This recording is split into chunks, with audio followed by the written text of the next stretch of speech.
That snaps for losers, man. I don't get involved in that stuff, but Angel Rashad Milligan rolling out. That's a good question. Brandon, Yeah, you want one quick question? we can't ask Rashad question. Hey, Rashad. Next thing, man, it's DDG. DDG speaking on record labels, now begging him to platform their artists after being called a joke in the industry. I just made a video about DDG, but I wanted to react to this one for multiple reasons, and I'll get to that later, anyways. When you lit, see, I've been a part of both eras in terms of like I know what it's like to be at the top. I know what it's like to be lit on the high. You're getting the best numbers ever, and then I know what it's like to be struggling and lost and not really knowing what's going on. So with me having this new prime, as people would say, ain't nobody gonna use me. Nobody's gonna use me. You niggas it's gonna be mutual beneficial. Ain't no using DDG going on around this time. When you lit, All right, so,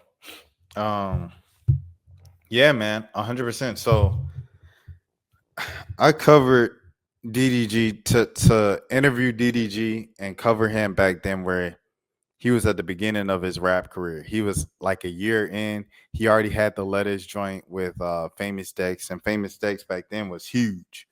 And he was coming out with the YBN Namir G Herbo joint, which was like his first song with big artists, two big multiple artists and stuff like that. And he released the entire project called Take Me Serious. And his tour was Take Me Serious. And he really wanted to just be taken seriously. And so I asked him about it, and he said he feels like he's not there. He comes back a couple years later, moonwalking happens. I think the next time I talked to him is 2022, so it's 4 years later. And at this point, he's touring the world. He's doing Rolling Loud stages and stuff. And I asked him, does he feel like he has that respect? He said, yeah, from certain people. Other people still struggle, still fight. They still view me as a YouTuber. And that's when he left YouTube and tried to just do music. But like, he went back to YouTube because that's like just how people knew him. And he just kind of embraced it and learned to embrace it. I say all this just to go back to the thing of whatever you're doing, whatever vision, whatever goal you have, whatever purpose you feel like you're called to on this earth, keep going with it, bro.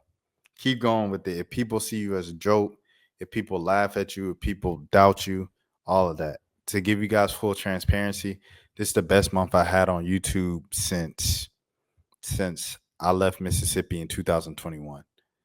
It's the best month I had. And a lot of those in that 4-year gap, a lot of those months and a lot of those days, a lot of those weeks, it seemed like I would never even get back to where I'm at right now. Which is I never thought would have been where I peaked when I was in Mississippi with YouTube and stuff like that. And, I'm saying this to say, like, I don't know, bro. It was just a lot of times where it's just like, this is what it is with YouTube, and this is where I'm at, and I'll just be this. But I met people when I moved to Atlanta, like, even though Atlanta didn't have a lot of the direct results with the money and the numbers and everything and success on YouTube, I met all the successful people on YouTube, like in Atlanta, including my YouTube rep. Shout out to my YouTube rep, Haley Bell, and stuff like that. I met all of them in Atlanta. And like them just asking them the same questions of like, what do you do? How you use it? What is that? What's your method? Da, da, da, da. And they all gave me like kind of different things in their stuff. Keith, bro, holla at Crazy Dog, he gave me the best advice, bro. And he never gate kept. Like every time I seen this man, whether it was at an event, whether at a party, he just start da da da da. And I think you could do this, and you do this, you do this. And for the longest, bro, I just had excuses of like, okay, I'm gonna do it once I grow. I'm gonna do it once I get this money. I'm gonna do this once I get. After a while, bro, randomly one day I just went out and decided to buy all the equipment, bro. I bought all the equipment that I wanted to kind of start streaming, and I was like, I'm gonna just build from this. I don't have everything I need right now, but I'm gonna just enough just to start. So I did that. First camera that I bought the cheapest camera, video camera in Target, and it didn't focus. And I'm like, bro, what? So now I got to get another camera that's more expensive. And it's tax season. I'm writing definitely both of those off and getting some money back for those. But yeah, so I bought another camera. And so I had to buy two cameras. I had to buy a new laptop because I put my old laptop in the shop to get it prepared to stream. And they broke the laptop while I was in the shop to fix, bro. Off of Ponce de Leon, bro. I think their name was like Tech People. I don't even remember what it was. It was some shop off of Ponce de Leon, bro. If you're in Atlanta, that's just what it is. I'm putting it out on Front Street. So they broke my laptop. I still had to pay them $250 for looking and trying to repair it, quote unquote, and they broke it altogether.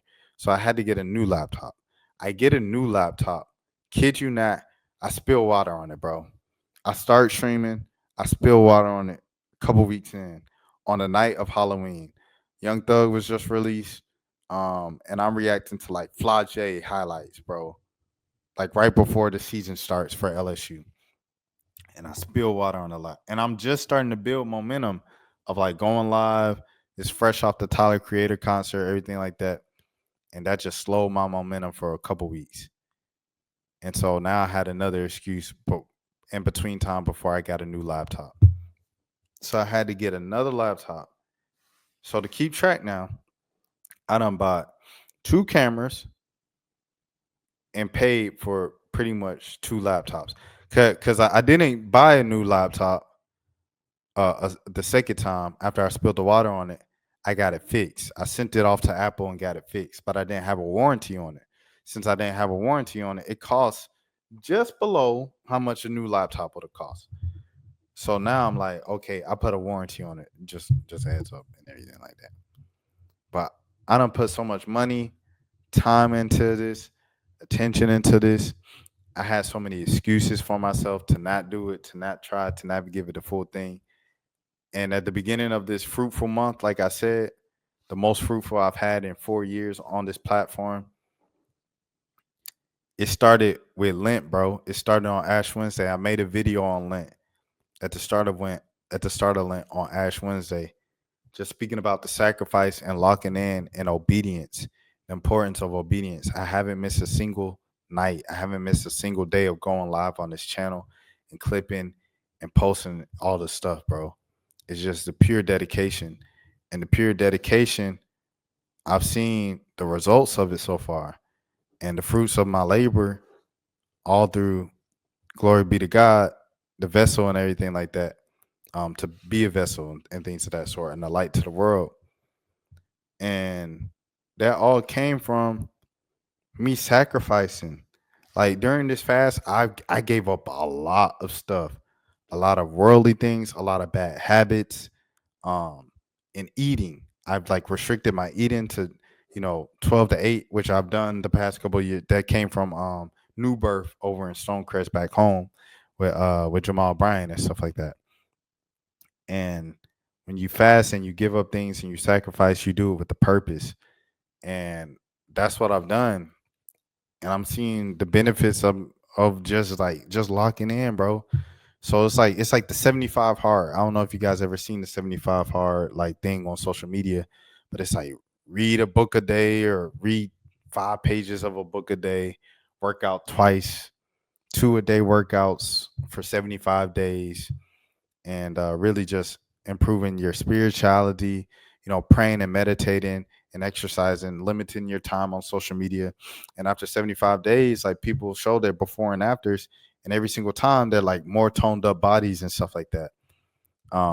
Them folks had to sacrifice. They had to sacrifice time on social media. They had to sacrifice a lot of their toxic daily habits to get to that next level, to get to their desired results and everything like that. So for me to get to my desire I had to give up a lot of stuff and just commit to it.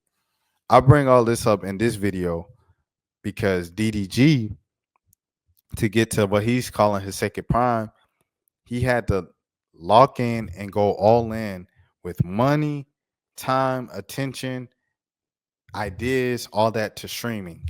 And that's what he did. And now he's a top 5 streamer in America. And he did it within a matter of months because he sacrificed, he had a goal, he had a vision, he was dedicated to it. And you know what I'm saying? I'm sure he sacrificed a lot for that. Because even when he was doing, he wasn't doing YouTube 2-3 videos like he was doing in 2017, holding up the phone or holding up the camera, vlogging with Jilly and Soraya and all those girls that he was when he first moved to LA in 2017. It wasn't that. It was like one vlog a day, someone else holding the camera, someone else probably editing the videos and uploading the videos. So with this streaming, every single day, this is when you're seeing the results, the new DDG, where the music industry is respecting him and they all coming to him. And I don't know. It's a beautiful thing to see the baby come on his stream over and record with him and be excited to being excited to record with him. Shabuzi being excited to record with him. All these artists not just coming to record with him and mess with him, but like legit respecting him. Ty Dolla $ign, Schoolboy Q shouting him out, and Schoolboy Q don't like nothing. You know what I'm saying? So it's like it's just I don't know. It's very beautiful to see our boy like really come up like this. I'm proud of bro. I'm proud of bro 100%, and I want him to continue to inspire the next generation and generations of his age, his peers, people like me, and people older than that, you know, and Generation X, Gen X, the older folks as well. So salute to DDG for sure, man. W Halo Dad. That's for losers, man. I don't get involved in that stuff, but Change or Rashad Milligan rolling out. That's a good question. Yeah, we can't ask Rashad questions. Hey, Rashad.